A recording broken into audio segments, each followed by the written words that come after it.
What's behind the statistics, the analytics, and the visualizations that today's brightest data scientists and business leaders rely on to make powerful decisions? You may not always see it, but it's there.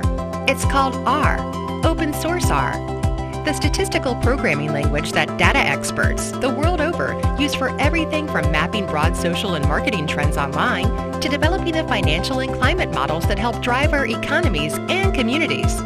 But what exactly is R? And where did R start? Well, originally, R started here, with two professors who wanted a better statistical platform for their students. So they created one, modeled after the statistical language S. They, along with many others, kept working on and using R, creating new tools for R, and finding new applications for R every day. Thanks to this worldwide community effort, R kept growing, with thousands of user-created libraries built to enhance R functionality and crowdsourced quality validation and support from the most recognized industry leaders in every field that uses R.